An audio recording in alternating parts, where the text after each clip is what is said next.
Est-ce que vous m'entendez?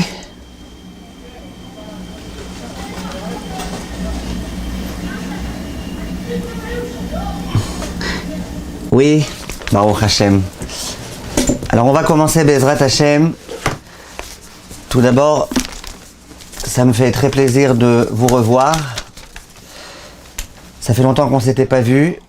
J'aurais préféré que ce soit dans d'autres circonstances et pour parler d'autres types de sujets. Mais ce que j'aurais préféré, c'est pas très intéressant. Ce qui est intéressant, c'est de faire ce qu'Akadosh Baruch Hu, il attend de nous. Et Akadosh Baruch Hu, visiblement, ce qu'il attend de nous, c'est qu'on essaye, durant cette période-là, de se renforcer un maximum. Et ce soir, c'est ce qu'on va essayer de faire, Bezrat Hashem.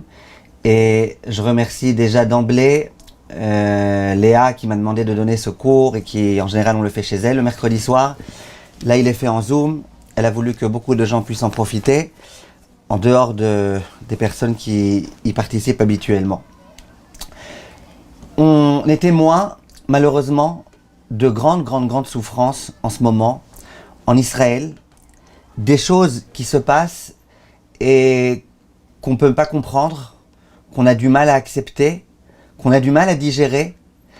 Et j'espère que vous n'avez pas regardé tous les petits films qui tournent ici et ailleurs, parce que je ne pense pas que c'est exactement ce qu'il faut faire. Mais en tous les cas, on a entendu les atrocités dont le Klal Israël a été l'objet, 1350, 1400 morts, 155, ils parlent même peut-être de 200 ou 250 personnes qui sont encore au jour d'aujourd'hui prises en otage à Gaza. Des choses terribles. Un père, par exemple, qui le jour où il a entendu que sa fille, elle a été assassinée, il a dit « Je remercie Hachem qu'elle ait été assassinée. Jusque-là, j'avais peur qu'elle soit en otage chez les terroristes. Maintenant, je remercie Akadosh Baruch Hu de savoir que bon, au moins elle est assassinée, au moins elle souffre pas là-bas. » Des choses tellement difficiles qu'un père il puisse dire une chose pareille. Et je le comprends. Je dis pas qu'il a raison, je dis que je le comprends. Regardez un petit peu où on en est arrivé.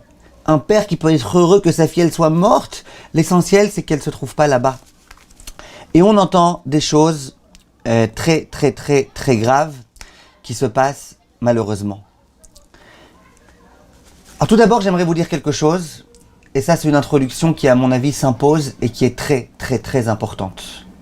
Je sais que c'est pas facile à dire, je sais que c'est pas facile à accepter, mais je pense que c'est ce qu'on doit dire et c'est qu'Akadosh Baruch Hu il attend de nous.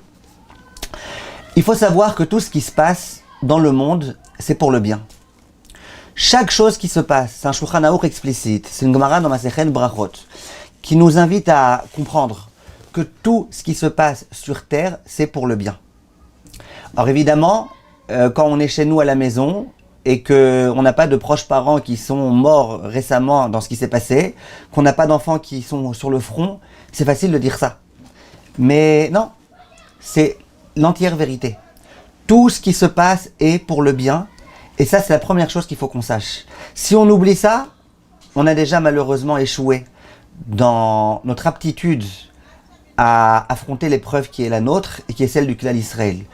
Tout ce qui se passe est pour le bien. Le fils du Rav Wosner, il a dit, quand on connaît Akadosh Baruch Hu et qu'on sait combien il est miséricordieux, et combien il nous aime, et combien il nous adore, et combien il veut notre bien, forcément, s'il se passe ce qui s'est passé aujourd'hui, et ces jours-ci, et la semaine dernière, et à Simchat Torah, c'est que c'est pour le bien, et c'est que visiblement Akadosh Baruch Hu il a décidé d'enclencher le système de la Géoula, Bezrat Hashem, on va y revenir. Mais pour l'instant, le premier point qu'il faut savoir, c'est que tout est pour le bien. Il faut savoir autre chose, c'est que Akadosh Baruch Hu il a décidé ce Rosh Hashanah et ce Yom Kippour, qui est-ce qui vivrait cette année et qui est-ce qui mourrait. Ça a été décidé. Ça veut dire que les 1350 personnes qui sont mortes, ça a été décidé à Rosh Hashanah et à Yom Kippour. Chas v'shalom de penser qu'il y a eu une erreur ici et que si jamais l'armée israélienne n'avait pas fait d'erreur ou si jamais les services secrets avaient été plus en éveil, que ces 1350 personnes, elles seraient pas mortes, elles seraient mortes. Parce que Kadosh Baruch Hu, il avait décidé à Rosh Hashanah et Yom Kippour, pour les raisons qui sont les siennes, que ces personnes, elles devaient mourir. C'est pas par hasard qu'elles sont mortes, c'est pas par erreur qu'elles sont mortes. Elles sont mortes parce que Kadosh Baruch Hu avait décidé et pour le bien. Alors pourquoi on fait une soirée de chizouk? Si de toutes les façons tout est pour le bien, et que de toutes les façons les personnes qui doivent mourir elles sont mortes, et que de toutes les façons les personnes qui devaient être en otage elles sont en otage. Alors pourquoi on fait une soirée de chizouk? Dis Rachamim, parce que ces 1350 personnes, elles auraient pu mourir d'une façon différente. Elles auraient pu mourir, une dans un accident de voiture ici, une dans un accident d'avion là-bas, l'autre noyée je sais pas où parce qu'elle n'a pas pris de maître nageur, l'autre elle aurait pu mourir d'une maladie, il aurait pu y avoir tout type de choses qui expliquent que les personnes elles meurent. Elles auraient pu mourir d'une façon différente. Qu'elles soient mortes d'une façon tellement atroce, et qu'elles soient mortes de façon tellement publique que tout le monde ait entendu ce qui s'est passé, et que ça se soit passé de cette façon-là, avec tout la brutalité qu'il y a eu dans ces actes-là. Et bien ça, si ça s'est passé de cette façon-là, c'est qu'il faut qu'on se réveille. Ces personnes, elles devaient mourir cette année, elles seront mortes, elles seraient mortes dans tous les cas, pour le bien. Mais que ce soit passé de cette façon-là et qu'on soit témoin et qu'on ait tellement peur et tellement mal et que ça nous fasse tellement d'écho en nous, c'est visiblement qu'il y a une leçon. Et c'est cette leçon qu'il va falloir, Bezrat Hashem, essayer de réfléchir. Et Bezrat Hashem, je vais y arriver. Juste, j'aimerais dire quelque chose d'important. De quel droit je me permets de dire que tout ce qui se passe est pour le bien, à part que c'est la Gemara qui le dit et c'est pas moi, à part que c'est le Shulchan Aruch qui le dit et que c'est pas moi. Mais pourquoi je me permets de le dire? Malheureusement, on vit dans un monde matériel dans lequel on connaît les lois de la nature, dans lequel on sait que quelqu'un qui meurt, c'est quelque chose de pas bien, quelqu'un qui est assassiné, c'est pas bien, et on oublie malheureusement que nous, on n'est pas ici sur Terre que pour vivre cette vie sur Terre. L'essentiel de notre vie, c'est le Olam Haba. Au moment où il y aura le Olam Haba, ce monde tellement grandiose et gigantesque, ce monde d'éternité, c'est pour ça qu'on a été créé, et c'est pas pour ce monde-ci. Et c'est pour ça que même si une personne, elle doit endurer toutes les épreuves de Job, de Yov, et malgré tout, ça vaut le coup qu'elle vienne sur Terre et qu'elle ait besoin de passer toutes ces épreuves et d'endurer. L'essentiel, c'est qu'elle puisse avoir droit au Olam Haba. Quelqu'un qui est pas né et qui n'a pas pu se trouver dans les horreurs qu'on a rencontrées, qu'on a vues, qu'on a vécues ce jour de Simchat Torah, c'est moins bien que quelqu'un qui est né et qui a vécu tout ça. Parce que quelqu'un qui n'est pas né, il n'a pas le droit au Olam Haba. Quelqu'un qui est né, il a le droit au Olam Haba. Donc il faut comprendre que nous les Juifs, on se focalise sur le Olam Haba. Et parlons-en, Chachamim ils disent que tout Juif qui est mort, Al-Kiddush Hashem, ça veut dire qu'il est mort parce qu'il est Juif. C'était le cas de toutes les personnes qui ont été assassinées, sauvagement. Et ces personnes-là, elles auront droit au Olam Haba, et elles auront droit à une grande part au Olam Haba, même si, à part ça, elles faisaient rien au monde. Elles accomplissaient pas les mitzvot, elles faisaient des bêtises. Donc, c'est la raison pour laquelle déjà on peut peut-être essayer de comprendre que bien qu'on n'arrive pas à comprendre comment ça peut être pour le bien que des enfants de 8 ans, de 7 ans, des vieilles personnes, elles soient en otage chez des meurtriers. Si rien qu'on essaye de s'imaginer, on ne peut pas s'endormir la nuit. Si rien qu'on essaye de vivre ce que ces gens y vivent, on meurt de trouille. Mais si on comprend que l'essentiel c'est le Olam Haba et pas le Olam Hazeh, et que visiblement, c'était le projet d'Akadosh Baruch Hu, que ces personnes-là, elles aient besoin de souffrir terriblement de cette façon-là, pour pouvoir, Bezrat Hashem, d'abord je l'espère, être libérées, et en bonne santé physique, morale, psychique. Mais en tous les cas, ces souffrances-là, elles permettront d'aller au Olam Haba. Ça, c'est le premier point que je voulais vous dire. Maintenant, j'ai essayé d'exprimer une idée. J'ai dit comment on peut dire qu'il faut qu'on se réveille et qu'Akadosh Baruch Hu il est en train de nous secouer, là, de nous agiter fortement, alors que de toutes les façons, tout est pour le bien. Et alors que de toutes les façons, ce qu'Akadosh Baruch Hu il avait prévu, c'est ce qui s'est passé. Alors, j'ai répondu, et maintenant j'aimerais vous lire ça dans les mots du Rambam. J'ai répondu que si ça s'est passé de cette façon-là, d'une façon tellement terrible, on a tous été témoins, c'est qu'Hachem il s'adresse à nous. S'il y avait eu 1500 morts, mais chacun à sa façon, là où il était, de façon inexplicable, on n'aurait pas dit vous êtes obligé de vous réveiller. Peut-être pas en tous les cas. Mais que ce soit d'une telle façon, que tellement de personnes, le même jour, au même moment, au même endroit, que ça se passe de façon tellement terrible, c'est qu'Hachem il veut qu'on se réveille. Et ça, c'est le Rambam qui le dit. J'aimerais que vous écoutiez bien les termes du Rambam, parce qu'ils sont très très forts. Le Rambam il dit Mitzvat aseh min Torah lizarok uleharia bechatzotzrot al kol tsara shetavo ala tzibur. Sachez que là, on est en train de vivre, mes chers amis, une période historique de très très grande importance. Faut pas qu'on perde. Faut pas qu'on rate ce mérite. On est en train de vivre une période très très très très importante. Très très grande période. Et l'une des choses qui est importante pendant cette période-là, c'est qu'à chaque fois qu'on va prier, notre tfila, elle est d'après tout le monde des Horaïta. Quand je prie en général, il y en a qui disent c'est des Horaïta, il y en a qui disent que c'est des Rabbanan. Quand je dis Hachem, Hachem, j'ai plus de force, s'il te plaît. Mais quand il y a une souffrance qui arrive et que le juif y prie, dit le Rambam, c'est une mitzvah assez minatora. On accomplit un commandement positif de la Torah. Donc quand on entend les informations, qu'on se rappelle de ce qui se passe, qu'on est inquiet pour nos pauvres soldats, et pour les personnes qui sont malades, et les personnes qui sont blessées, et pour les personnes qui se trouvent au front, et pour les personnes qui se trouvent dans Gaza, et qu'à ce moment-là on crie très fort, on implore à Kadosh Baruch Hu toutes nos forces, qu'on sache qu'on est en train d'accomplir une mitzvah de la Torah. Dit le Rambam, mais ça fait partie de la Teshuvah. Et après il dit une halakha, donc Ilchot Ta'anit Perek Aleph, halakha Gimel, Aval imlo izaku. S'il y a une souffrance barminan qui arrive, et que les juifs, ils commencent pas à implorer à Kadosh Baruch Hu, Velo yariu, qui se mettent pas à sonner dans des trompettes, et là yomru davar ze mimina gaolam ira lanu, mais que les gens ils disent bon ben ça arrive, hein, ça peut arriver, quelquefois on l'emporte, quelquefois il y a des défaites, ça peut arriver, et puis ça peut arriver de toute façon hein, que l'armée n'était pas prête et qu'elle était prise par surprise, et ça peut arriver, ça peut arriver, ça peut arriver. Vetsarazu nikraya nikrit. Ça arrivait par hasard, voilà, par hasard. Ça aurait pu arriver autrement, ça arrivait par hasard.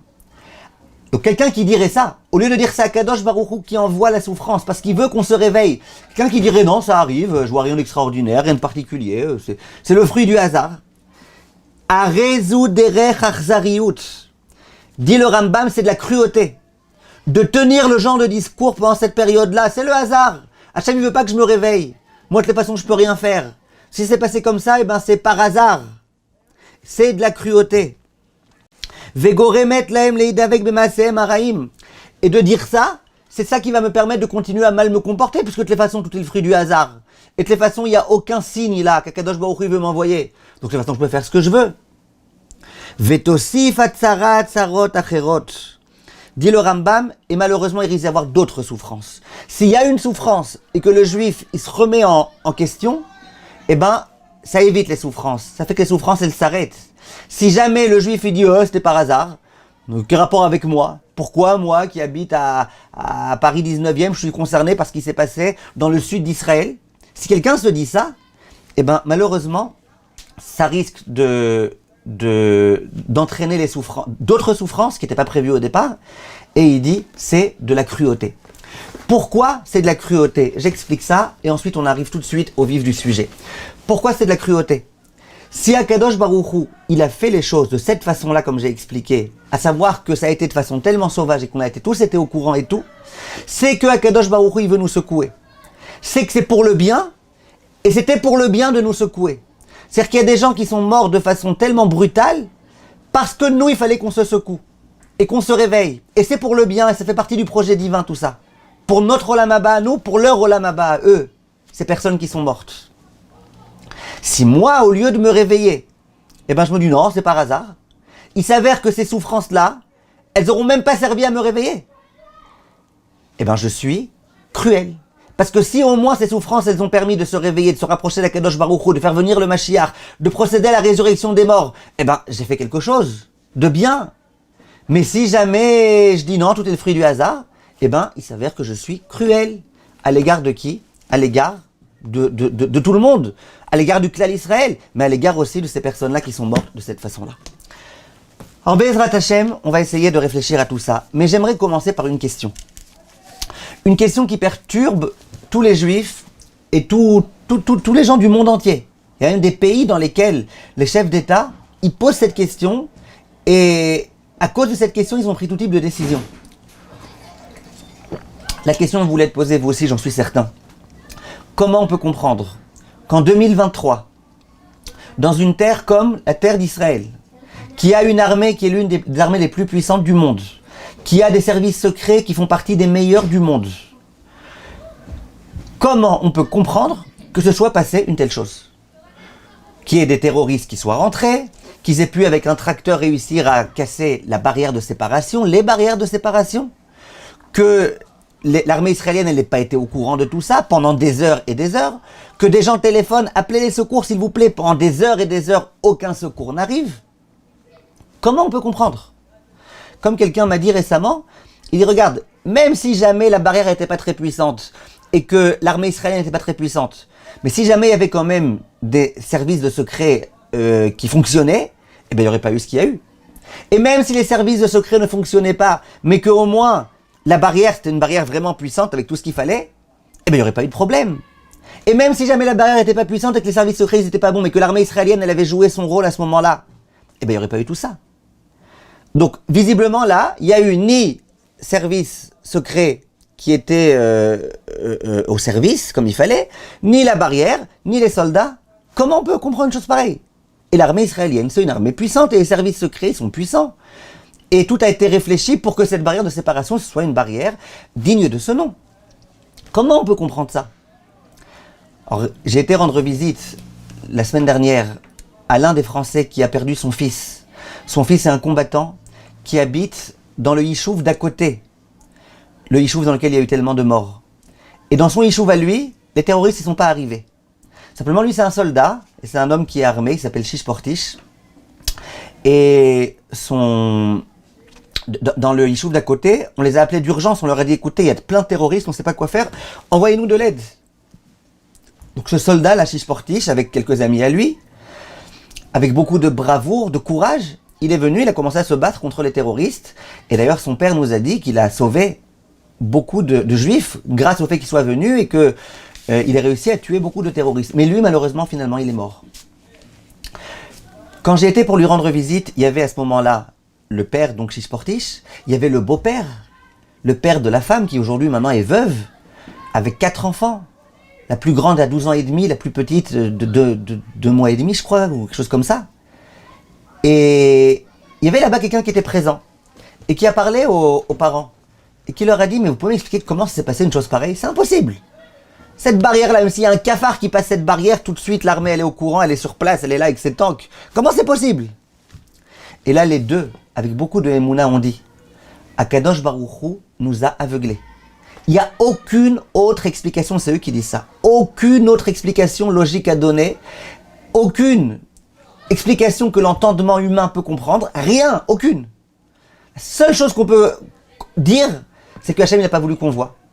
Et si Hachem n'a pas voulu qu'on voit, ben on n'a pas vu. Et si Hachem n'a pas voulu qu'on soit au courant, on n'a pas été au courant. Et si Akadosh Baruch Hu a voulu que les soldats ne puissent pas venir rapidement, ben ils ne sont pas venus rapidement. Mais moi, j'aimerais quand même poser la question. Ok, Hachem il a fermé nos yeux, mais pourquoi? Comment c'est possible? On a vécu là l'impossible. Et il faut qu'on essaye de comprendre comment expliquer l'impossible. Alors c'est ce qu'on va essayer aujourd'hui de faire, Be'ezrat Hashem. Tout d'abord, j'aimerais vous dire que les prophètes et les sages d'Israël, ils ont par prophétie expliqué et exprimé de quoi ça aurait l'air, la période de Ishmaël, la période dans laquelle on serait malheureusement assassiné, attaqué, persécuté par Ishmaël, par les Arabes. Dans le passouk dans Daniel, Perek Yud Bet, le passouk il parle donc de la prophétie dans laquelle il va commencer à avoir la délivrance. Et il dit Ubaet ha'i ya'amod Michael asar hagadol, haomed al bnei amecha. Ce jour-là va venir l'ange Michael, l'ange qui est là toujours pour défendre le peuple d'Israël. Il est écrit dans le passouk Ve'aita aed tzara, le moment où Michael va arriver, ça va être une ère de souffrance. Asher lo niata miyod goy adaetai, que le peuple juif n'a jamais connu depuis le jour où il est devenu peuple juif jusqu'au jour d'aujourd'hui. Et le Metsuda David, l'un des commentateurs du Navi, explique, il dit Memlechet Ishmael yatser lahem meod. Pourquoi l'ange Michael va devoir venir dans une période qui va être tellement difficile? Qu'est-ce qu'il y aura de difficile pendant cette période-là? Dit le Metsuda David, c'est que le royaume de Ishmaël, il va nous persécuter terriblement. Au point que le verset dit qu'on n'a jamais connu de période plus difficile que celle-là. Le Zohar HaKadosh, à plusieurs endroits, il dit En lecha galut kasha li Israël ke galut Ishmaël. Il n'y a jamais eu d'exil plus difficile pour le peuple juif que l'exil de Ishmaël. Il y a un pasuk dans Tehilim, Perek Kuf Kaf, pasuk He. David Amelech, il comprend par prophétie ce qui va se passer dans notre période. Et il va dire, oh Yali, malheur à moi, ki garti Meshech, shachanti im oale kedar. Il a vu qu'un jour le Ham Israël se trouverait parmi les peuples arabes. Et il dit, malheur à moi, que le peuple juif il se trouve avec ces gens-là. Oale kedar, ça fait allusion aux terroristes. Continue David Amelech et il dit, Ani shalom, moi je suis un homme de paix. Vechia daber, hema la milchama. Et quand je parle avec eux de paix, eh ben eux ils parlent avec moi de guerre. Pasuk de Tehilim. David Amelech, il avait par prophétie compris la difficulté qu'on vivrait dans notre période.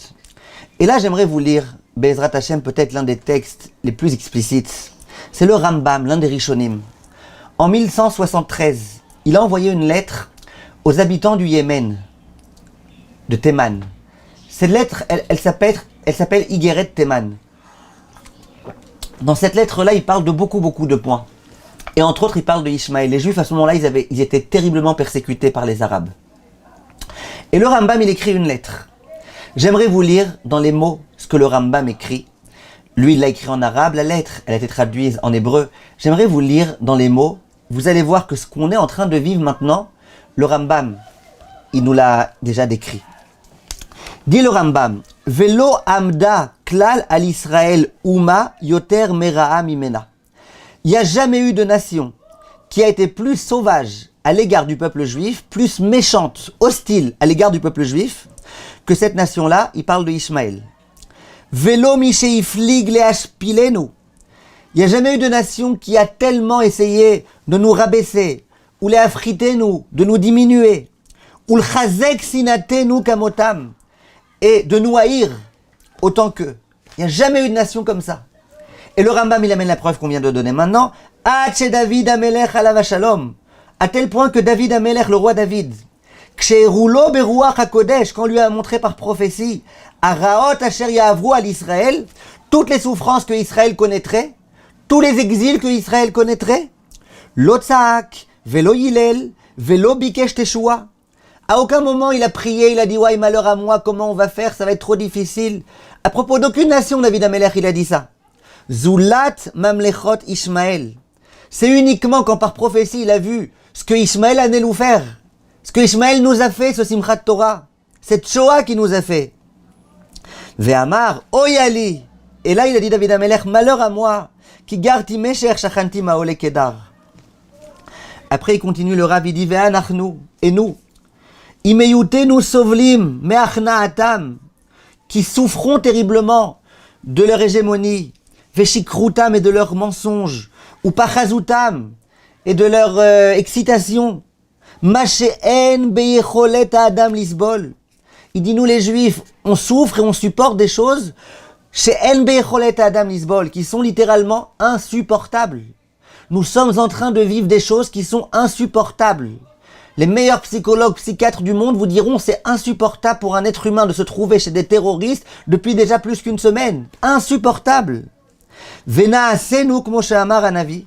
Et malheureusement, ainsi que le Navi disait, ve'ani kecheresh lo eshma. Un peu comme un sourd, on n'entend pas. Ou keilem lo yiftar piv. Et comme un muet, on ne peut pas parler. Le Rambam, il joue avec les mots. Il dit qu'on dit que les enfants d'Ishmaël, ils s'appelaient Mishma, Douma et Massa. Il dit Mishma, ça veut dire entendre. C'est-à-dire que nos oreilles, elles entendront des choses insupportables. Simplement quoi? Douma. Douma, ça veut dire on gardera le silence. Qu'est-ce qu'on peut faire? Qu'est-ce qu'on peut faire? On va parler, les gens ils vont nous faire taire. Massa, et on va devoir supporter malheureusement cette chose-là. Et après, il continue le Rambam. Et il dit Vechol asher nisbol kedela amod imaem beshalom. Et tout ce qu'on va être prêt à faire, à sacrifier pour faire la paix avec eux, Yehoreru alenu milchama. Ils feront contre nous la guerre. Vecherev. Et le glaive. Comme cette guerre-là, elle s'appelle le glaive. Comme Moshe Amar David, ainsi que David a dit. Ani shalom vechiyadaber ema la milchama. Moi je parle avec eux de paix, eux ils me répondent en m'envoyant des missiles. Voilà ce que le Rambam dit. Combien c'est vrai Combien aujourd'hui on voit que c'est vrai? Au moment où il y a eu la Hitnatkut et où il était question de donner Gaza aux Palestiniens, tous les rabbanim se sont opposés. Le Rav Ovadia s'est opposé, tous les chachamim. Je ne parle pas des hommes politiques qui se sont aussi opposés et qui ont dit mais vous êtes fous, vous voulez faire la paix avec eux, mais eux ils vont nous faire la guerre. Vous allez leur donner un territoire et vous nous envoyez des missiles. Et les hommes politiques, non, pas du tout, il n'y a rien à craindre. Et voilà ce qu'on vit. Et bien le Rambam il le savait très bien. Ne parle pas de guerre avec eux, il n'y a pas de quoi parler. Le Ohr HaChaim HaKadosh, vous pourrez le voir par Parashat Tzav, il dit Vehen Galut Ishmael, il dit cet exil de Ishmael, Ashremi shel Ora. Heureux celui qui n'a pas vécu dans cette période-là que nous sommes en train de vivre. Mesha Bedim ou Memarerim Chaye Israël. Eux qui nous rendent notre vie amère, la vie d'Israël. Donc on a ici des textes explicites du Navi, des textes explicites du Zohar HaKadosh, du Rambam, l'un des plus grands Rishonim, qui nous expliquent que ce qu'on est en train de vivre, c'est des choses insupportables. On le savait, on n'avait pas besoin d'eux, mais ça fait quand même plaisir de savoir que eux aussi ils partagent notre souffrance, et qu'eux aussi ils sont d'accord que c'est insupportable, et que si c'est insupportable, c'est qu'il y a un but, et que si c'est insupportable, c'est que on est rentré, on est en plein dans l'exil, qui s'appelle l'exil de Ishmaël, et si c'est insupportable, c'est que les choses elles se passent comme elles doivent se passer. J'ai une bonne nouvelle. Aujourd'hui, on a des mauvaises nouvelles et des bonnes nouvelles. J'ai une bonne nouvelle, c'est que cet exil, c'est le dernier exil. Ça veut dire qu'après l'exil de Ishmaël, immédiatement le Mashiach vient. C'est une bonne nouvelle. D'où je tire cette nouvelle? L'un des Rishonim qui s'appelle le Baal HaTurim. Il écrit, vous pourrez le regarder à la fin de la Parashat Chaye Sarah. À la fin de la Parashat Chaye Sarah, on nous parle de Ishmaël. Juste après, au début de la Parashat de Toldot, on nous parle de Yitzhak. Demande le Baal HaTurim qui était l'un des Rishonim. Il demande pourquoi on a juxtaposé l'un à l'autre. Pourquoi on nous parle des enfants d'Ishmaël et juste après, juxtaposition, on nous parle de Yitzhak. Je répète, le Baal HaTurim c'était quelqu'un de sérieux. Aujourd'hui, combien je deviens fou quand j'entends des rabbanim qui se croient être des prophètes et qui commencent à expliquer comment les événements vont se passer comme si aujourd'hui on avait des prophètes. Combien je deviens fou quand j'entends des rabbanim qui commencent à voir dans le mot Harvot Barzel, le nom de cette guerre-là, glaive de je sais pas quoi, de fer. Et ils voient des allusions que la lettre un tel c'est un tel, et la valeur numérique c'est un tel, et donc ça prouve que le Mashiach il va arriver, qu'il faut se renforcer dans tel domaine. Mais, et les gens ils acceptent. Les gens ils avalent. Je comprends pas. Tu veux me trouver des allusions dans des psukim de la Torah peut-être, mais dans un nom qui a été inventé par un être humain il y a une semaine et demie, de me dire ce qu'Hachem il veut qu'on fasse en trouvant des allusions complètement idiotes. Ben elle est où notre lucidité? Nous on est des Français. On a l'esprit ouvert, certes, on a l'esprit critique. On n'accepte pas, on ne gobe pas n'importe quoi. Alors là je vous parle d'un Baal HaTurim, pas n'importe qui, l'un des Rishonim. Et il nous dit, tu sais pourquoi il y a cette juxtaposition? L'Omar, Kesheipol Ishmael be'acharit hayamim. C'est pour que tu saches que lorsque Ishmael va tomber, va être déraciné, Az Itzmach ben David. C'est là que le fils de David, à savoir le Mashiach, Sheu mitoldot Yitzhak, qui provient de Yitzhak, il va venir. Donc l'équation est très claire. Tant qu'il y a Ishmael, il n'y a pas le Mashiach. Quand on va en finir avec Ishmael, il y aura le Mashiach. Et ça, on le verra de façon explicite des propos de l'élève du Harizal, le Rav Chaim Vital. Je vais arriver dans un instant, Bezrat Hashem, pour essayer d'expliquer tout ça. L'équation est claire. On souffre, c'est insupportable. Bientôt, on reviendra à ça, Bezrat Hashem, il n'y aura plus d'Ishmaël. Et à la place, il y aura le Mashiach qui va arriver. Question, bon, alors quoi? Alors on doit attendre, on doit s'offrir, il n'y a pas une solution par hasard. Peut-être qu'on peut accélérer les choses. Peut-être qu'on peut faire venir le Mashiach plus rapidement. Qu'est-ce qu'on va faire? Le Rav Chaim Vital, qui était donc l'élève du Harizal, qui était un très très grand kabbaliste,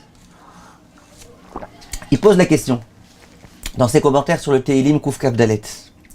Il dit d'où Ishmaël il a tellement de force. C'est aussi une question que les gens ils se posent. Comment il a tellement de force?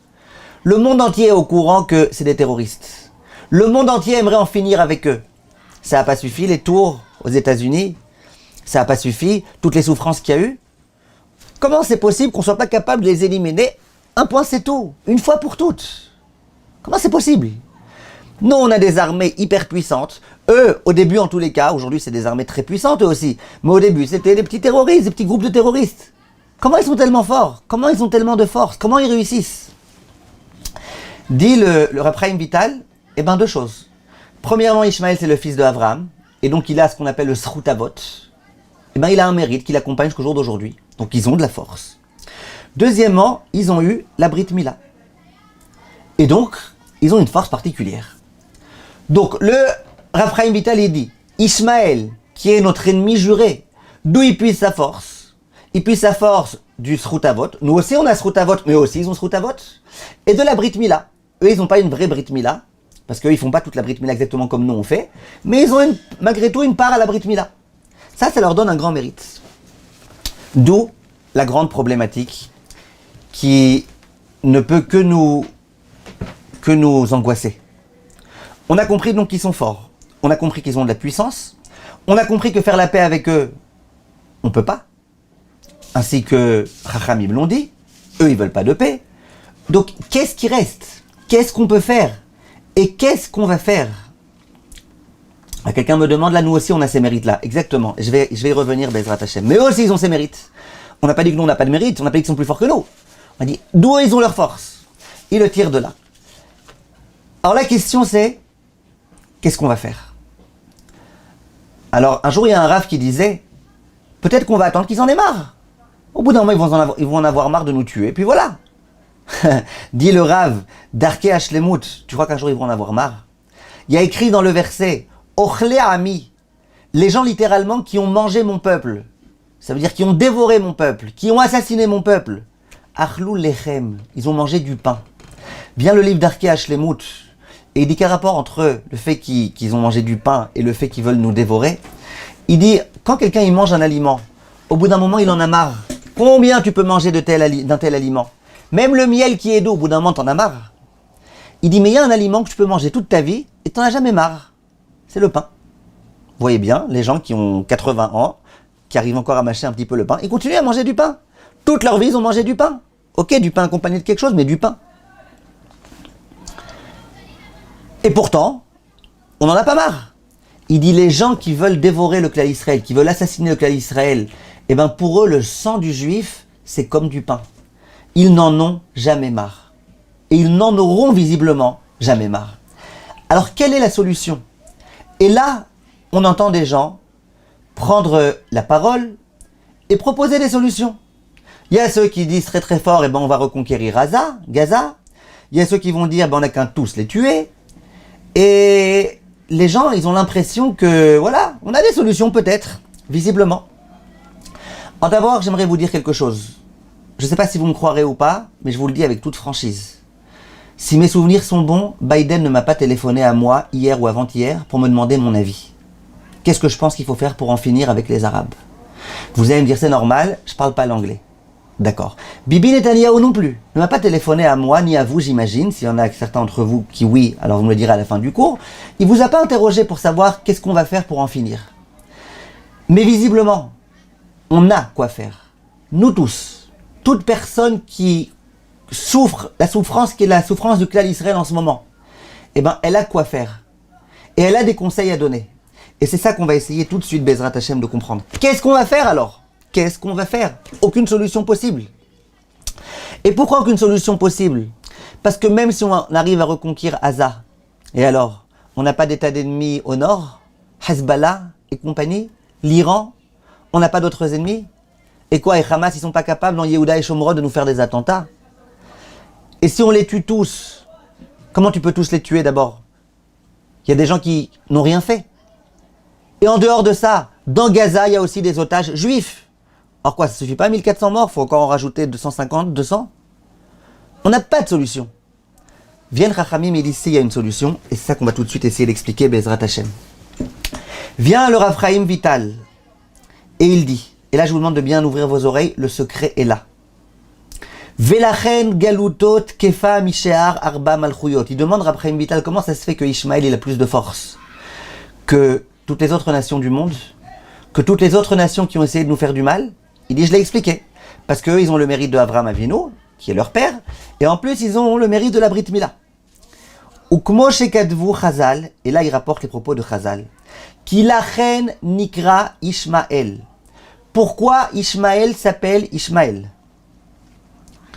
Al she'atidin Israël litzrok tseakot gedolot bime galuto. Il dit parce que au moment où Abraham il appelait son fils Ishmael, il savait très bien qu'un jour le peuple juif va crier des grands cris, tseakot gedolot, des grands cris, des cris très profonds. Bime galuto, à cause justement de l'exil de Ishmaël, à cause des souffrances de Ishmaël. Ve'az Ishmael, excusez-moi, Ve'az Ishmaem El Ve'yahanem. Et là, Hachem, il entendra. Yishma, ça veut dire il entendra, El, c'est Dieu. Et écrit dans le Passouk, Ishmael El Ve'yahanem. Hachem, il les entendra et il les exaucera. Vient le Reb Chaim Vital, grand kabbaliste entre tous. Il dit, tu sais pourquoi il s'appelle Ishmael? Il dit parce que Chachamim nous l'ont déjà dit. Pourquoi? Parce qu'un jour les Juifs ils vont crier, ils vont en avoir marre, ras-le-bol, insupportable, impensable. Et là ils vont crier de toute leur force. Et quand ils vont crier, qu'est-ce qui va se passer? Là Hachem il va entendre leur voix. Yishma El. N'oubliez pas qu'au moment où Akadosh Baruch Hu il a entendu les pleurs de Hagar, on l'appellera Ishmael, qui Shama El, parce que Hachem il a entendu les pleurs de Hagar. Demande tous les commentateurs, on aurait dû l'appeler alors Shama El. Hachem a entendu au nom du passé. Pourquoi on l'appelle Ishmael? Hachem entendra. Réponse, parce que Hachem entendra. Parce que grâce, entre guillemets, grâce à Ishmael, le peuple juif va se réveiller et va prier, et là Hachem il exaucera. On voit donc que Ishmael il a un rôle à jouer dans l'histoire. Ça le Rav Moshe Shapira, il insiste beaucoup dessus. Mais avant Reb Chaim Vital, on a un midrash qui s'appelle le Pirkei de Rabbi Eliezer Perek Lamed Bet, qui dit ce que Reb Chaim Vital vient de dire de façon explicite. Il dit Lama Nikra Ishmael, pourquoi il a été appelé Ishmael? She'atid Akadosh Baruch Hu lishmoa bekol na'akat ha'am, parce qu'Hachem plus tard, il va entendre les gémissements du peuple juif. Mima she'atidin bene Ishmael la'asot, pourquoi les juifs ils vont gémir à cause de ce que Ishmael va leur faire? Ba'aretz, en Israël, be'acharit hayamim, à la fin des temps, dans cette période-là. Ou les fichach nikra shemo Ishmael. Donc on a compris que la solution qu'Akadosh Baruch Hu nous a donnée, avant même que les problèmes existent, avant même que Ishmael devienne un guerrier et un assassin, avant même que le problème n'existe, il y a déjà la solution. La solution, c'est qu'au bout d'un moment, quand on va comprendre que c'est fini, on n'en peut plus, il n'y a plus aucune chance, il n'y a plus rien à faire, il n'y a qu'Hachem qui peut nous aider, ben là on va prier, mais une vraie prière, une vraie de vraie. Une prière telle qu'Akadosh Baruch Hu ne pourra pas rester indifférent. C'est ce que dit Reb Chaim Vital. Et Reb Chaim Vital il continue, et il dit que c'est écrit dans un pasouk. Il est écrit dans le verset dans Tehilim Kufkav Dalet. Loulé Hashem she'aya lanu, n'était-ce le fait qu'Hachem était avec nous? Bekum alenu Adam, au moment où il y a un homme qui va se dresser contre nous. Azai chaim belaunu, bacharot apam banu. Eh bien, ils pourraient nous manger, nous dévorer vivants, tellement qu'ils sont en colère contre nous. Donc je répète le pasouk. N'était-ce l'aide d'Hachem avec nous? C'est-à-dire, si Hachem n'était pas avec nous, eh bien cet homme-là, on va voir c'est qui dans un instant, eh bien il nous mangerait vivants. Dire Reb Chaim Vital, c'est qui Adam? Quand on parle dans la Torah de Adam, on fait allusion à Ishmaël. Ainsi qu'il est écrit dans le pasouk, Veuillez Péré Adam. Il sera un voyou. Péré Adam, le seul qui a mérité malgré tout, quelque part, le nom de Adam, c'était parmi les nations du monde, c'était Ishmaël. Dire Reb Chaim Vital, quand on te dit, n'était-ce l'aide d'Hachem, on aurait été cuit et complètement dévoré, vivant, par notre ennemi, c'est qui notre ennemi? C'est Ishmaël. Au passage, le Gaon de Vilna dit quelque chose de très intéressant. Il dit, quand je veux dire un homme intelligent, je dis Adam Chacham, je dis pas Chacham Adam. Si je veux dire un voyou, je devrais dire Adam Péré. Un homme voyou.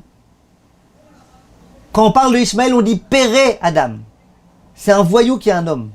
Dit le Gaon de Vilna. Et regardez combien on voit ça aujourd'hui. Ishmaël, c'est avant tout un voyou. Avant d'être un homme qui a mal tourné. Ishmaël, c'est un voyou. Après, tu veux dire qu'il ressemble à un homme, il ressemble à un homme, mais c'est un voyou. Et quand on entend ce qui s'est passé, ils viennent tuer des gens. Vous voulez tuer des bébés, ok, alors tuez-les. Pourquoi vous avez besoin de leur couper la tête? Pourquoi vous avez besoin de les brûler vivants? Pourquoi vous avez besoin de violer leur maman? C'est pas d'être voyou, ça. En tous les cas, dit le Reb Chaim Vital, donc la problématique elle a été posée par David Amelech, que sans l'aide d'Akadosh Baruch Hu, on serait complètement détruit par Ishmaël. C'est quoi la solution? Ben, la solution, dit Reb Chaim Vital, elle est dans la suite du verset. Il est écrit dans la suite du verset, Ozrenu Beshem Hashem, Ose Shamaim Vaaretz. Tu vas nous aider, toi, Akadosh Baruch Hu, toi qui as créé le ciel et la terre. La solution à Ishmaël, c'est Dieu. Comment, en quelque sorte, attirer vers nous la miséricorde de Dieu? En priant. Ishmaël. Et le Rav Moshe Shapira, il ose dire quelque chose. C'est très osé, mais c'était un gadol, il pouvait très bien le dire. Il dit pourquoi, au moment où on va devoir prier très très fort, c'est Ishmaël qui va jouer ce rôle. Pourquoi ces Palestiniens là, ces terroristes qui vont jouer ce rôle? Eh bien, il dit, le Rav Moshe Shapira, il ose le dire. Il dit, si vous remarquez, Ishmaël, il a une force particulière dans sa prière. Et il donne des exemples. Il dit, nous les Juifs, tous les jours, on prie 3 prières par jour. Les jours où il y a Moussaf, on prie 4 prières par jour. Un jour par an, le jour du Yom Kippour, on prie 5 prières par jour. Les Arabes, je parle des Arabes religieux, 5 prières par jour. Tous les jours, même en semaine. Nous, quand est-ce qu'on se prosterne vraiment en se mettant sur le sol? Une fois par an à Yom Kippour. Eux, tous les jours. Et eux, je parle des Arabes, je dis pas qu'ils ont une hashkafa qui est correcte, elle est complètement tordue, leur façon de voir les choses. Mais en tous les cas, ils ont, dans leur erreur, malgré tout, une soumission à Dieu. Et tout ce qu'ils font, ils le font au nom de Dieu. Même quand ils vont tuer des Juifs, qu'est-ce qu'ils disent d'abord? Allah Akbar, ils mentionnent le nom de Dieu. Même leur armée, elle s'appelle Hezbollah, l'armée de Dieu. Ça veut dire qu'ils sont tordus complètement. Mais ce qu'ils font, ils le font au nom de Dieu. Vient le Rav Shapira et il dit, pourquoi ceux qui sont censés nous conduire vers le chemin de Dieu, c'est des gens qui, eux, sont complètement annulés à Dieu, dans la bêtise malheureusement? Il dit, ben, c'est justement pour ça. Parce que ces gens-là, ils vont nous montrer, nous d'où on a notre force, pour faire des choses tellement mauvaises, tellement mal, tellement anti-Dieu. D'où malgré tout on a cette force, comment Dieu il laisse agir? Ah, c'est parce que nous, on a cette force-là. Parce que nous, on a la Brit Mila dans les enfants d'Abraham, mais nous, on est complètement soumis à Dieu. Eux, ils vont nous donner la leçon. Vous voulez, vous, Juifs, réussir à nous vaincre? Eh bien, vous aussi, tournez-vous complètement vers Dieu. Dit le Rav Shapira, le Ramban, il dit que tout ce qui s'est passé dans toutes les nations du monde, dans toutes les générations, excusez-moi, eh ben, c'est inclus par allusion dans la paracha de Haazinu.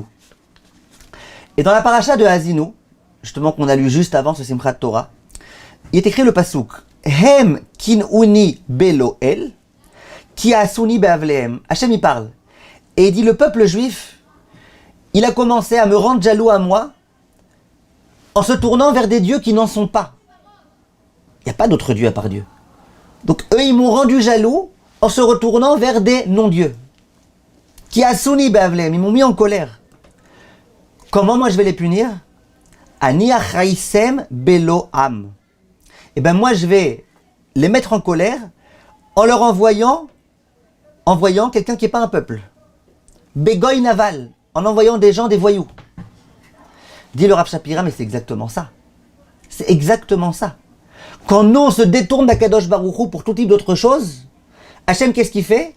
Il nous envoie un peuple qui n'en est pas un. On ne fait pas allusion ici aux terroristes. C'est pas des peuples. C'est des bandes de terroristes, des bandes de voyous. Aujourd'hui, ils ont des armées très puissantes, mais c'est des bandes de voyous.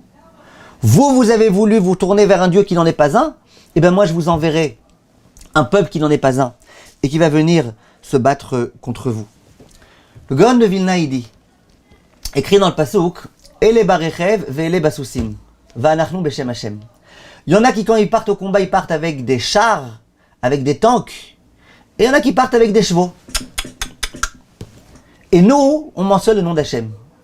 Dis le Gaon de Vilna, qu'est-ce qu'on veut nous dire là? On veut dire quelque chose de très simple. Si tu as une opposition entre une armée aguerrie jusqu'aux dents, avec des chars et des tanks et l'aviation et tout ce que tu veux, et que face à ça, tu as une armée qui arrive avec ses chevaux là, comme à l'époque, avec leur épée et leurs chevaux, c'est possible que l'armée avec les chevaux, elle gagne? Il n'y a aucune chance. C'est impossible.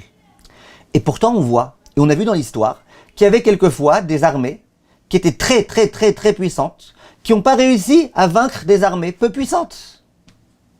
Et nous y sommes. L'armée israélienne, elle est très puissante. Le monde entier le reconnaît. Et pourtant, on se fait, entre guillemets, vaincre. Par qui? Par des gens qui ne sont pas puissants. Ils n'ont pas d'aviation, ils n'ont pas de tanks, ils n'ont rien. Et regardez ce qu'ils ont été capables de nous faire. Alors, comment c'est possible? Comment c'est possible que Ele Barechev et Ele Basousim, comment c'est possible? Comment avec une armée tellement puissante, on n'arrive pas à vaincre eux qui arrivent avec leurs chevaux, là, avec leurs petits camions, leurs tracteurs pour casser une barrière? Comment c'est possible? Dit le Gaon Novinat, c'est comment c'est possible? Anachnu Beshem Hashem Naskir. Parce que la gloire, elle ne dépend pas ni de l'armée, ni des armes, ni des chevaux, ni des tanks, ni de l'avion, ni de la maritime, rien. Elle dépend d'une chose. Anachnu Beshem Hashem Eloheinu Naskir. Nous, on doit mentionner le nom d'Hachem et comprendre que c'est Hachem qui aide.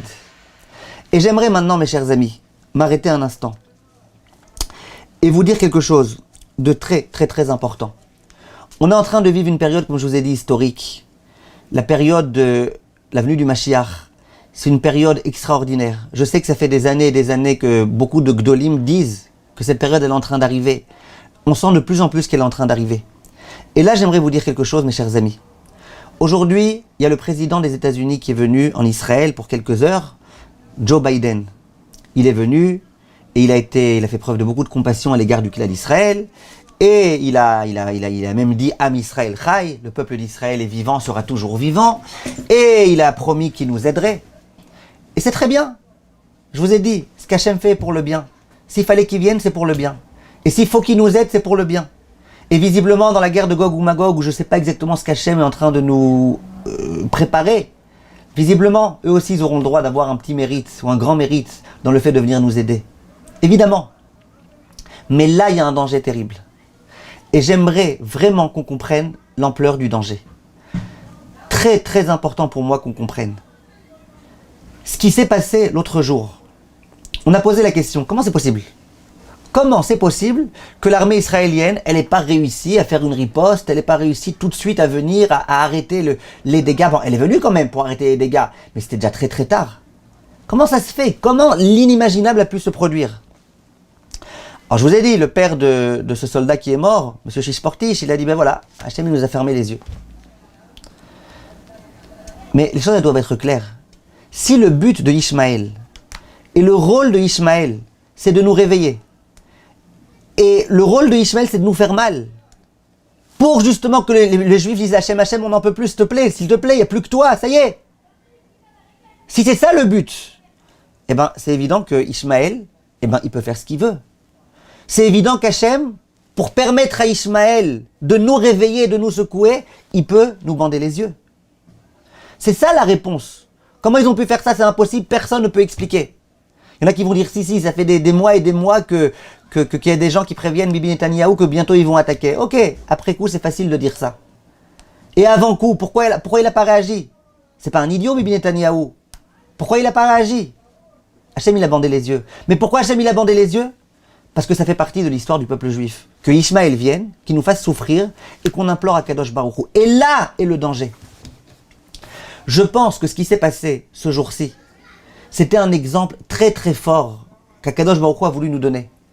Pour nous dire les enfants, arrêtez de vous reposer sur l'armée israélienne, sur votre force, sur ce qu'on appelle Kochi Votsem Yadi, c'est ma force, c'est grâce à moi, c'est ma stratégie, c'est mes stratagèmes, c'est arrêtez. Les séminaires dans lesquels j'enseigne, les séminaires de filles françaises, ils n'ont pas repris les séminaires. Quelques-uns ils ont repris en Zoom, ils n'ont pas repris. Et je me disais, mais c'est marrant quand même. Ça fait Baruch Hashem des années que j'enseigne dans les séminaires. Jusqu'à le Covid-19, on savait que les fêtes étaient finies, on reprenait le séminaire. Avec le Covid-19, non, les filles elles sont coincées en France, non, elles ne peuvent pas revenir, les parents ils veulent pas, ils ont peur, ils ont ceci, ils ont cela. Le Covid est terminé, plus ou moins. Maintenant c'est la guerre. On ne peut pas avoir des années tranquilles.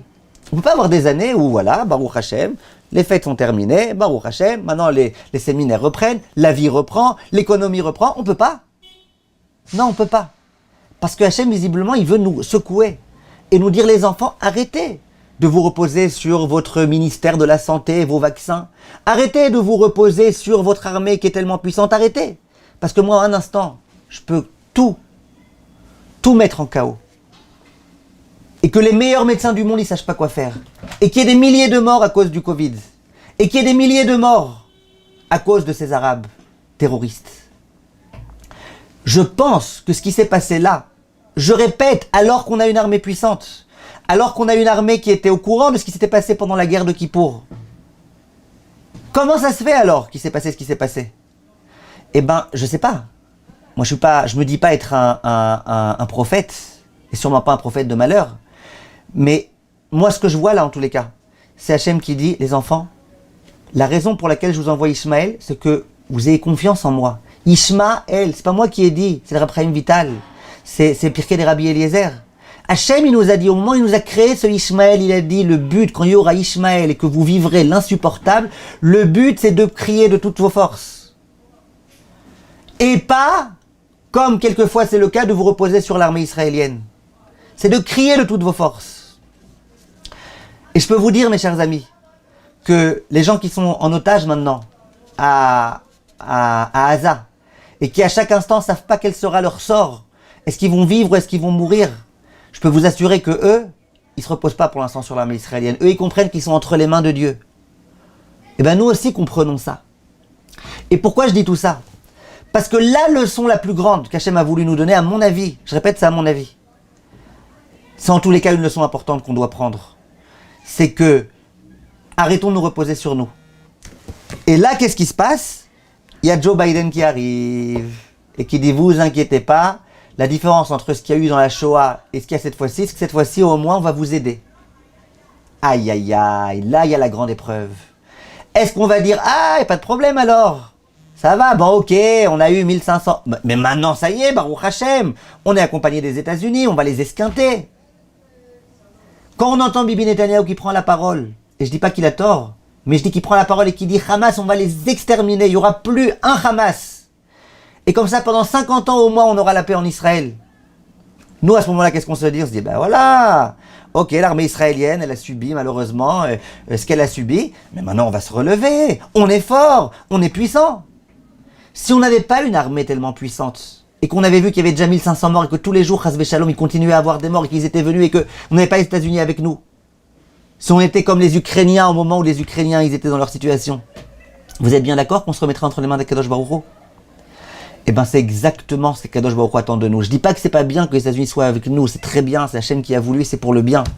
Mais je dis qu'il faut surtout pas entendre ces choses-là et se dire, ben voilà, c'est bon. C'est pour ça que moi, je conseille pas tellement de passer notre journée à regarder les informations et à regarder. Parce que quand on est sans les informations et qu'on se rappelle qu'il y a 150 personnes qui sont à Gaza, tout de suite on dit Hachem, il n'y a que toi qui peux aider. Quand on entend tout ce qui se passe, Hachem, il n'y a que toi qui peux aider. Quand on entend que dans le nord, il commence à s'exciter le Hezbollah, et qu'on sait qu'ils ont 150 000 missiles, Medouyakim, des missiles précis. C'est-à-dire qu'ils écrivent sur l'appareil, je veux que le missile arrive à telle rue, tel endroit, tel, le missile, il est censé arriver. Ah, ça fait peur tout ça. Ça fait très peur. Quand on entend tout ça, on dit Hachem, Hachem, il n'y a que toi qui peux aider. Hachem, aide-nous. Hachem, toi qui peux aider. Mais quand on a de nouvelles informations et qu'on entend Bibi Netanyahou et le chef d'état-major qui disent on va gagner, vous êtes plus puissants, nous sommes plus puissants, nous allons gagner, tout de suite on se refroidit dans cette émouna-là. Et c'est surtout l'erreur que je vous demande de ne pas faire. Je vous répète, on vit une période historique, il ne faut pas passer à côté. On a un mérite colossal de continuer à croire en Akadosh Baruch Hu dans cette période-là et de profiter de cet échec-là pour dire à Hachem, il n'y a que toi qui peux nous aider. Hachem, aide-nous. Il n'y a plus d'armée, il n'y a plus rien, il n'y a plus que toi. Il y a un passouk dans Tehillim qui dit, si Akadosh Baruch Hu ne protège pas la ville, Shav Shakad Shomer. Ben les gardes, ils servent à rien. Et Shakad, ça veut dire, ils disent les commentateurs, ça veut dire même les gardiens les plus zélés, les plus puissants, ils servent à rien. Ça veut dire que tu as des gardiens très très forts, ils sont hyper armés et tout. Si Hachem décide de ne pas garder la ville, ces gardiens ils servent à rien. À rien. Chav, ça veut dire que c'est vain. Vain. Ils sont vainement là. Ça sert à rien. C'est exactement ce qu'on a vécu là.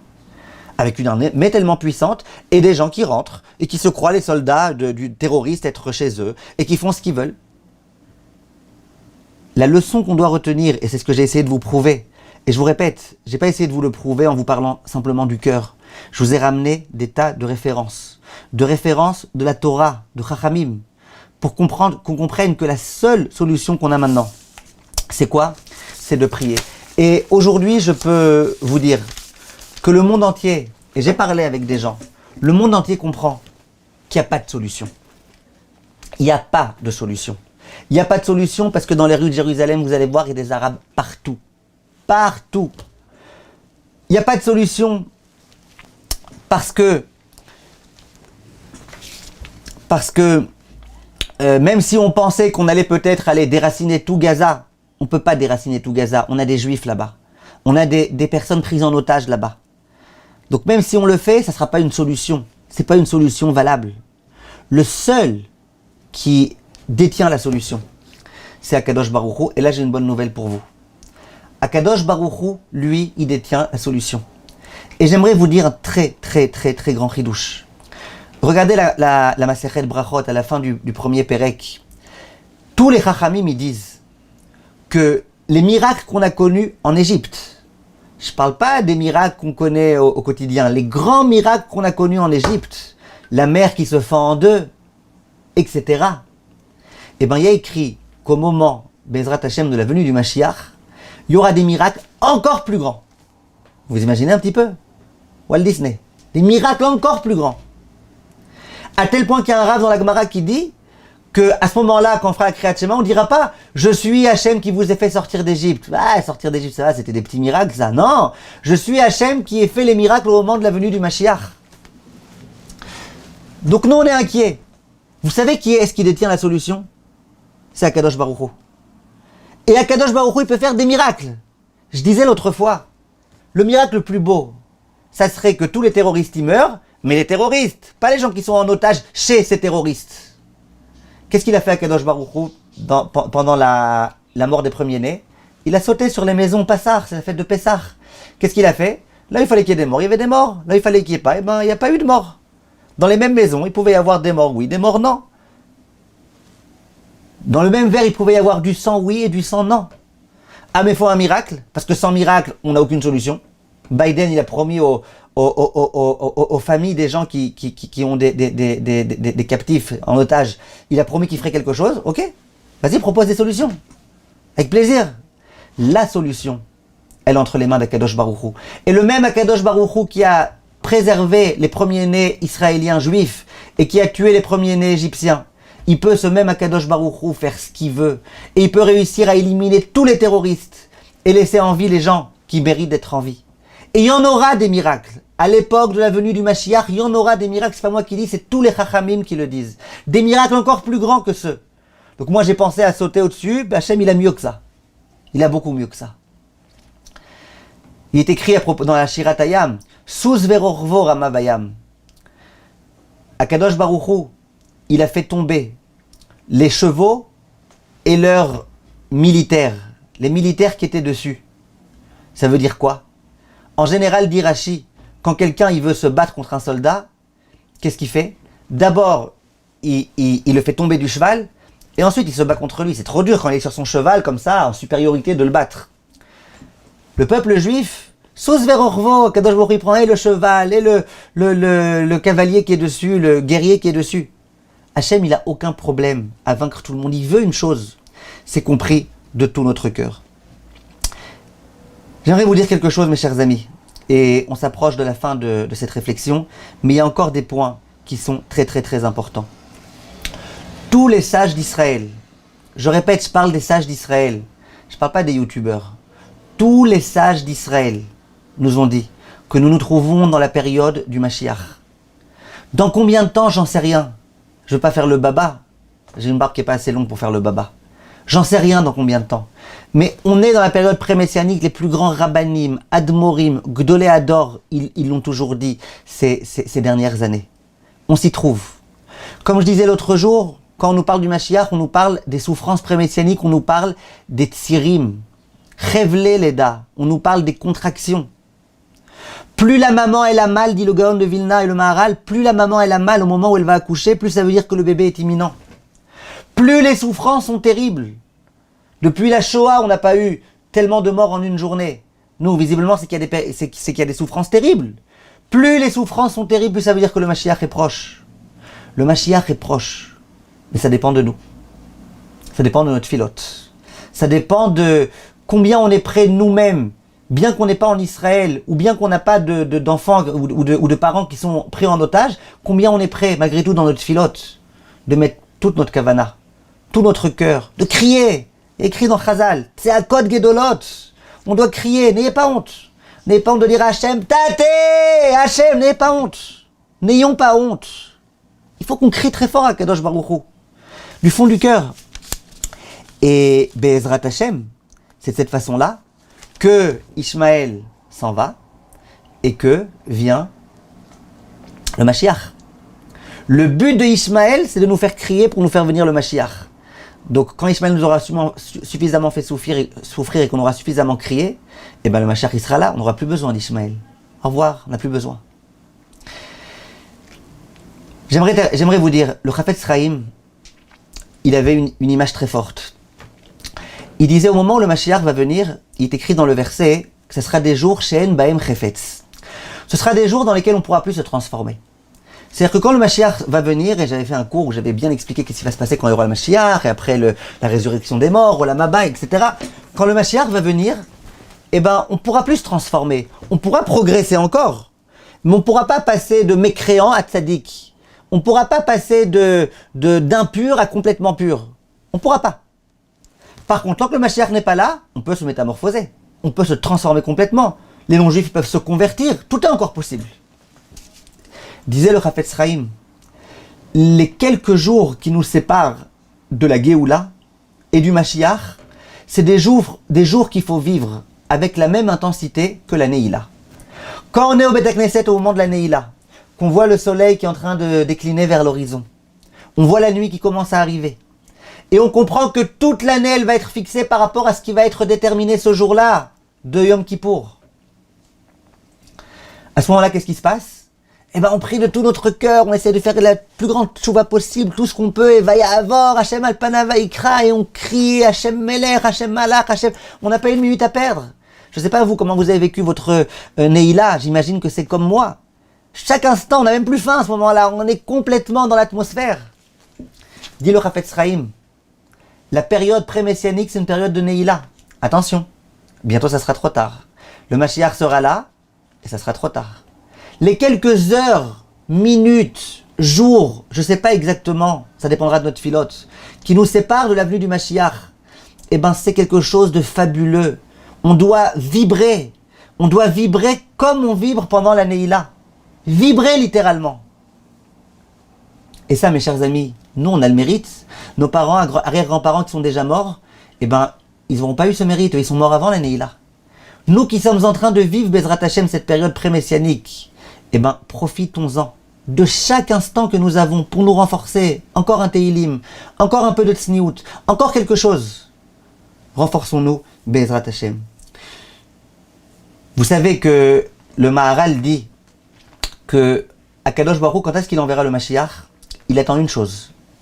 C'est qu'on soit capable de rendre à César ce qui lui appartient, comme on dit en français. Ça veut dire le jour où les Juifs seront capables de comprendre qui est à l'origine de toutes nos réussites, et bien ce jour-là, le Mashiach il pourra venir.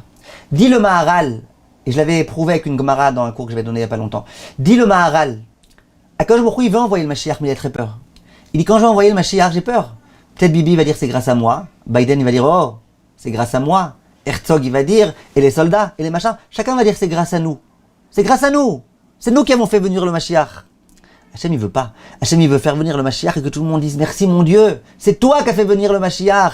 Vaya Hachem le Melech al kol haaretz. Merci mon Dieu. quand Akadosh Baruch Hu verra que nous sommes capables de comprendre que toutes nos réussites, c'est lui qui nous les a envoyées, que tout ce qui se passe sur terre, c'est lui qui le fait, que quand l'armée israélienne a réussi à vaincre, c'est lui qui le fait, avec un grand L. Et bien là, Hachem pourra envoyer le Mashiach, il n'aura pas peur qu'on commence à dire ouais, c'est grâce à un tel, grâce à un tel. On comprendra que c'est grâce à Akadosh Baruch Hu. J'aimerais terminer cette fois-ci, c'est vrai, j'aimerais terminer avec une idée très importante. Même si on avait fait le cours que pour cette idée, je pense que ça vaut le coup. Et ça fait partie des fondements de la Emouna. Donc diffusez-le autour de vous, Bezrat Hashem. Ce cours, on le mettra aussi sur YouTube, Bezrat Hashem, et sur le site. Diffusez-le autour de vous. Il est écrit dans Michelet, Lev Melech Beyad Hashem. Le pasouk en entier, c'est Perek Kaf Aleph, pasouk Aleph. Le pasouk qui dit Palgemaim, un peu comme l'eau. Lev Melech Beyad Hashem. Le cœur du roi est entre les mains d'Hachem. Al kol asher yarpotz yatenu. Ce qu'Hachem il veut faire, eh ben c'est comme ça que le roi du cœur fera, que le cœur du roi fera. On entend aujourd'hui des gens qui disent mais pourquoi Bibi il fait pas ça? Mais qu'est-ce qu'il attend pour rentrer dans Gaza? Mais pourquoi il fait pas ça? Mais pourquoi il attaque pas l'Iran? Mais qu'est-ce qu'il fait? Mais pourquoi les États-Unis? Mais Et j'espère au moins que quand Biden va être là et qu'ils vont parler genre les deux rois, genre les deux dieux, quand ils vont parler, au moins qu'ils vont prendre des bonnes décisions. Vient le pasouk dans Michelet et il nous dit que un peu comme l'eau, on va expliquer dans un instant, Lev Melech Beyad Hashem. Ce que le roi pense, et le Malbim il dit pas simplement ce qu'il va faire, mais même ce qu'il va penser, c'est entre les mains d'Hachem. Ce qu'Hachem veut, c'est ce qui se passera. Et le Malbim ainsi que le Ramban et tous les commentateurs, ils nous donnent une leçon de première importance. Ils disent comme ça. D'une façon générale, ce que j'ai dans mon cœur, c'est moi qui décide ou c'est Dieu qui décide pour moi? Qu'est-ce que vous en pensez? Dites-moi sur le chat, s'il vous plaît, qu'est-ce que vous en pensez? Mes pensées à moi, ce que j'ai envie de faire, ce que je vais faire, comment je vais prévoir mon emploi du temps, c'est Dieu qui décide pour moi ou c'est moi qui décide pour moi?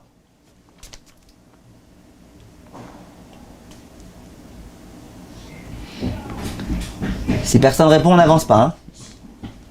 Qu'est-ce que vous en pensez? C'est Hachem qui décide? C'est Hachem? C'est moi qui décide pour moi. Akol bidei shamaim chutz miyirat shamaim. Ce que vous dites, ça enlève le libre arbitre. Voilà. Moi, j'ai bien aimé la réponse de Ruth. C'est sûr que c'est Hachem qui se trouve dans toutes mes pensées. Mais vous êtes bien d'accord que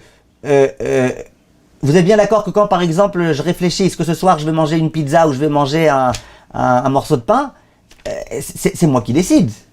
Ok, Hachem, il peut m'empêcher finalement de faire ce que j'ai décidé, d'accord. Mais ce que je pense et ce que je veux vraiment et mes envies et mes pensées, eh ben, c'est mon libre arbitre.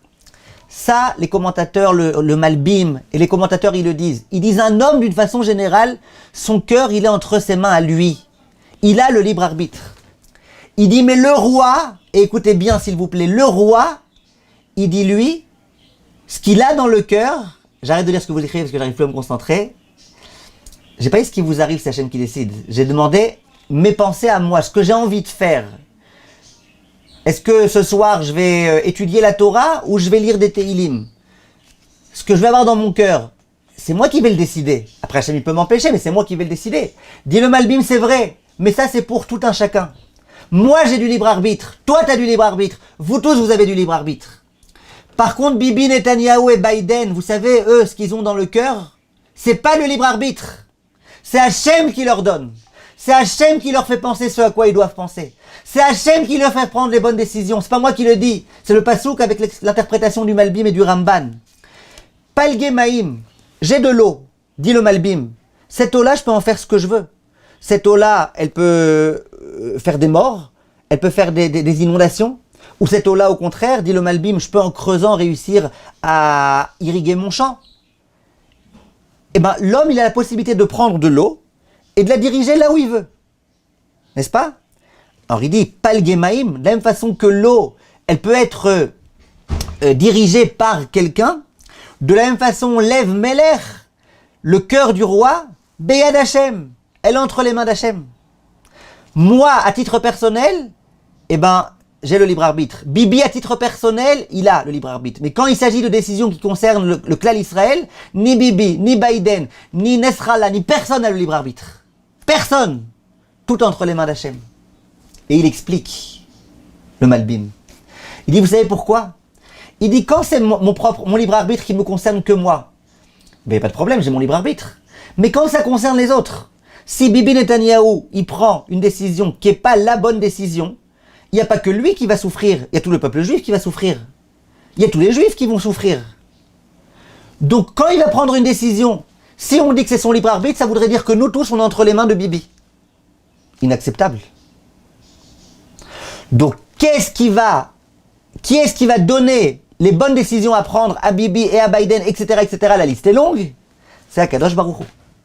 De sorte à ce que ce qui doit se passer dans l'histoire, ça se passe pas parce que Bibi il est de bonne humeur ou parce que l'autre idiot il a décidé d'envoyer la bombe atomique. Si l'autre idiot il a décidé d'envoyer la bombe atomique, ne dis pas ouais mais il avait le libre arbitre. C'est Hachem qui a accepté qu'il le fasse. Et pourquoi? Pourquoi? Parce que si tu dis pas ça, ça voudrait dire que nous sommes tous entre les mains de tel ou tel idiot. Ou de tel et tel chef d'État, ou de tel et tel. Et ça c'est inconcevable. Dit le Malbim alors quoi? Kol asher yarpot siatenu. Ce que Hachem décide, c'est dans ce sens-là, qui fera virer le cœur du roi. Mais là le Malbim il dit de quoi ça dépend? Ça dépend du clan d'Israël. Si nous sommes méritants, Akadosh Baruch Hu, il dirigera le cœur du roi dans ce qui est bon pour nous. Si nous ne sommes pas méritants, et donc là, nous méritons le mal, alors là, Hachem, il fera au chef d'État prendre les mauvaises décisions. Ou aux idiots de continuer à nous préparer des attaques surprises, Hachem Ishmo, Hachem Irachem, ou d'envoyer la bombe, ou de ce que Shalom. C'est un principe à connaître. Ça, c'est les commentateurs, les grands sages d'Israël qui nous le disent. Il n'y a pas de Bibi, il n'y a pas de Biden, il n'y a pas d'armée israélienne, il n'y a pas de service secret, il n'y a rien. En od milvado, il n'y a rien à part Akadosh Baruch Hu. Si on réussit à comprendre ça et à intégrer ça, après bien sûr la tfila, comme on a expliqué dans tout ce cours, c'est la chose primordiale en ce moment. Et après on peut rajouter aussi Shmirat HaShabbat, c'est aussi quelque chose de très important.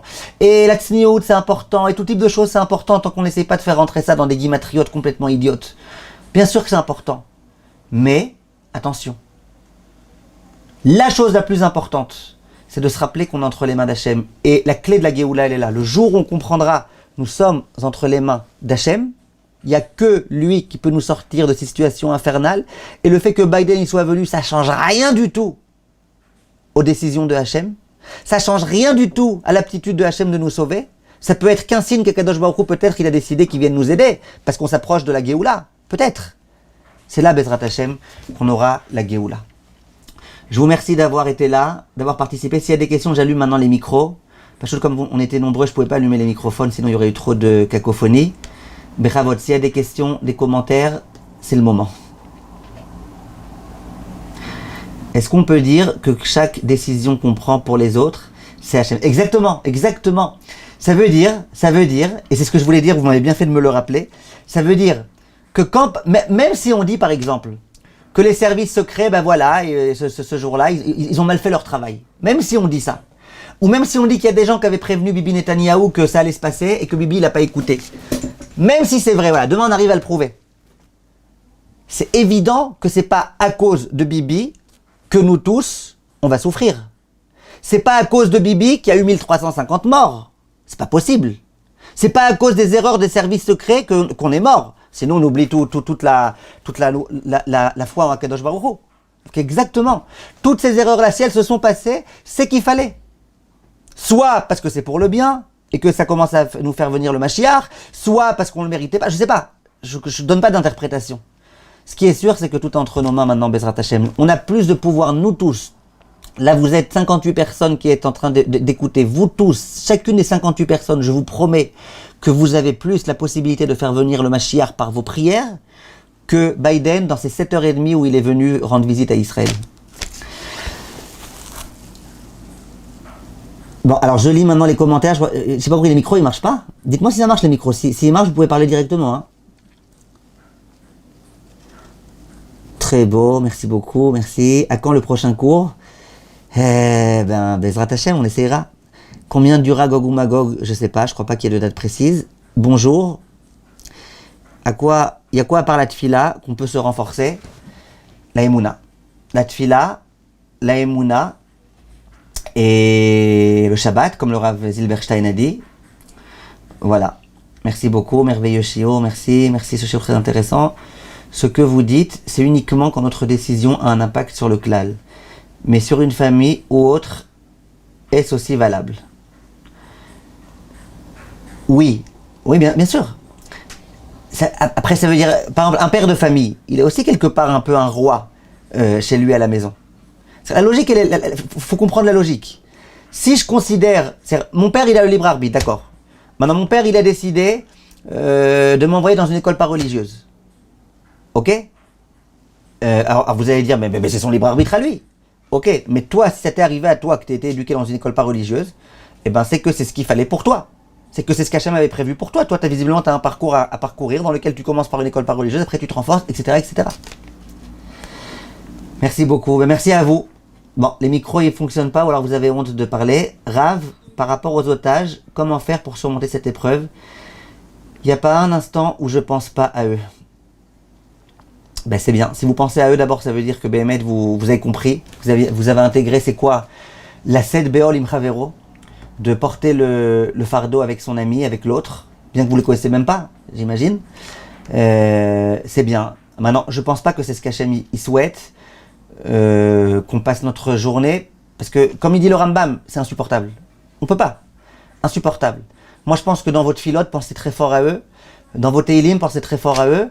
Et quand vous êtes en train de manger, de prier, de vous occuper de vos enfants, de votre mari, de votre femme, de machin, essayez de rentrer dans la joie et d'être joyeux. Et grâce à la joie, Bezrat Hashem, il y aura des bonnes choses.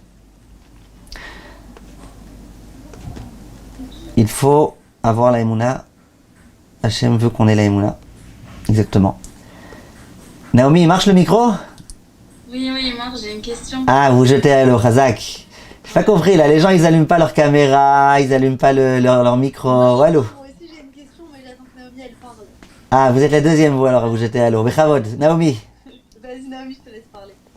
En fait, moi, je vois depuis le début de la guerre qu'il y en a plein qui disent qu'il faut se renforcer dans Shabbat, dans la Tzni ou dans la Chavero. Il y en a plein qui disent des Tehillim, Baruch Hashem, mais le truc, c'est que moi, je me sens perdue et je sais pas vraiment dans quoi précisément je dois travailler. Parce que j'ai l'impression que je dois travailler sur tout et c'est impossible et je m'en sors plus. Donc je sais pas c'est quoi la priorité maintenant, qu'est-ce qu'Hachem veut vraiment. Ok, alors rapidement j'essaye de vous répondre à votre question. D'abord on nous dit assez les harav, fais-toi un rav. Le but, pourquoi entre autres Hachamim ils nous disent fais-toi un rav, entre autres pour pas avoir sans arrêt à être embrouillé. Les gens ils se font 30 rabbanim et ils sont embrouillés. Alors, il faut avoir un rav. Ça ne veut pas dire qu'on ne peut pas écouter les autres, mais il faut avoir un rav et lui demander qu'est-ce que lui conseille de faire. Ça, c'est premièrement. Mais en deuxièmement, je ne pense pas que les rabbanim se contredisent. Quand quelqu'un dit fais le Shabbat, ça ne veut pas dire il ne fait pas la tsniout, ou ça ne veut pas dire... Alors, vous ne pouvez pas tout vous renforcer en même temps, c'est sûr. Alors, prenez le point où vous sentez que ça vous concerne le plus, ou alors le point où vous sentez que c'est ça qui fera le plus plaisir à Kadosh Baruch Hu. Et essayez de travailler ce point-là. Moi, le point que je pense... Attendez, Naomi, juste une seconde. Moi, le point que j'ai mis en valeur aujourd'hui dans ce cours, et c'est pas que moi, c'est le Rav Shapira, et c'est Pirkei des Rabbi Eliezer, et c'est tout. C'est la force de la tfila. Ishmael, Hachem, il entendra notre tfila. Il n'y a pas écrit que quand on fera plus tsniout, il y aura plus l'Ishmael. Ça veut dire que c'est sûr que plus on sera tsniout et plus Hachem il sera là avec notre armée. Il y aurait beaucoup de quoi dire, j'ai pas eu le temps de parler de tout. Mais la solution, Ishmael, Hachem entendra notre filote, et je l'ai prouvé avec des tas d'enseignements. Ceux qui viennent d'arriver maintenant et qui n'ont pas pu entendre, le cours il sera Bezrat Hachem rediffusé. Bonjour Madame Journeau. Comment allez-vous? Ça m'a fait très plaisir, vraiment. Merci. Vous êtes bien remplaçable. Toda Rabba. Il y a Gila qui voulait poser une question, je crois. Oui, je voulais poser une question. Oui, Bechavod Gila. Il y a aussi Myriam que j'ai vu un moment, Myriam Torjman. Shalom Ouvracha. Oui. Si elle veut parler avant, au pire, je parle après comme elle veut. Non, je ne sais pas si elle voulait parler. Bechavod Gila. Non, déjà, merci beaucoup pour le philo. Avec plaisir. Et on va avancer dans le prochain. Mais moi, en fait, j'ai une question, c'est que je trouve dans ces moments-là, même si les shiur ça fait beaucoup de bien et que les paroles c'est important d'entendre les bonnes paroles et des paroles du zouk, je trouve que des fois la terreur elle prend le dessus. C'est-à-dire qu'on est trop stressé pour se dire que ça va aboutir sur quelque chose de positif. C'est comme au moment de la Shoah, on n'avait pas assez de retour pour se dire que finalement on allait avoir Eretz Israël. Donc comment ça peut déboucher sur quelque chose de bien, sachant qu'on est dedans et qu'on n'arrive pas forcément à prendre. C'est ça ma question. Des fois la terreur prend trop le dessus quoi. On est trop... Regardez Gila, on est d'accord que si ça aboutit au Mashiach c'est bien? Oui, mais bon, peut-être que c'est pas maintenant qui viendra, on sait rien. Peut-être que quoi? Peut-être que c'est pas maintenant qui viendra. Peut-être que c'est pas maintenant qu'il viendra. Mais en tout cas, si ça aboutit sur le Mashiach, c'est bien. Maintenant, la Gemara, elle dit dans la Sechet Sota que quand est-ce que le Mashiach viendra, il y a plein de signes que la Gemara, elle donne et que vous les regarderez, c'est exactement ce qui se passe aujourd'hui. Mais la Gemara, à la fin, elle dit, au moment où il y aura le Mashiach, on sera à une période où on comprendra chez En Lanu Al Milei Shaen et là, la Vinu chez Basharim. C'est écrit dans la Gemara explicitement. Quand on comprendra qu'on n'a plus rien, il n'y a que Akadosh Baruch Hu, c'est là que le Mashiach il viendra. Donc, plus on est terrorisé, regardez ce qui s'est passé là, c'est pas tous les jours que ça se passe. D'accord? Baruch Hashem, c'est pas tous les jours que ça se passe. Il y a ici quelque chose quand même de grandiose, de gravissime qui s'est passé. Il y a quelque chose dans aucun pays du monde, ça s'est passé ces derniers temps, un truc pareil. Il y a quelque chose ici qui est en train de se passer et qui est en train de nous montrer que on doit se reposer sur Akadosh Baruch Hu. Maintenant, c'est entre nos mains. Personne, je vous dis, le Rav Moshe Shapira, il passait son temps à dire, les gens qui vous font maintenant des prophéties, et je sais qu'il y en a, ils disent, Pachout, ils sont idiots. Comme ça, le Rav Moshe Shapira, il disait. D'ailleurs, il y a écrit que la prophétie, elle a été donnée aux idiots. Il disait ça en rigolant. C'est pas possible. C'est pas possible de savoir ce qui va se passer. Moi, je vous dis rien du tout. Je vous dis pas quel jour le Hezbollah rentrera en guerre. Je vous dis rien. Je vous dirai pas non plus, j'ai entendu d'un tzaddik nistar que, retombons un petit peu sur nos pieds et restons sérieux quand même. Oui. D'accord. Ok, merci beaucoup alors. Merci à vous. J'espère que je vous ai répondu à votre question quand même un petit peu. Oui, très bien. Merci beaucoup. Madame Journon, vous avez une question? J'essaie de... Non, c'est pas obligé, hein. Non, mais c'est vrai que vous avez donné beaucoup de réponses. C'est vrai que... Ça va. C'est vrai. Léa Dayan, vous êtes là? Oui, je suis là. Ça va, c'était bien le cours? C'est bien, merci Rav. Ben, merci à vous, hein. C'est vous qui avez lancé l'idée et qui avez mis en place tout ça. Chazakou Baruch. Alors, Envers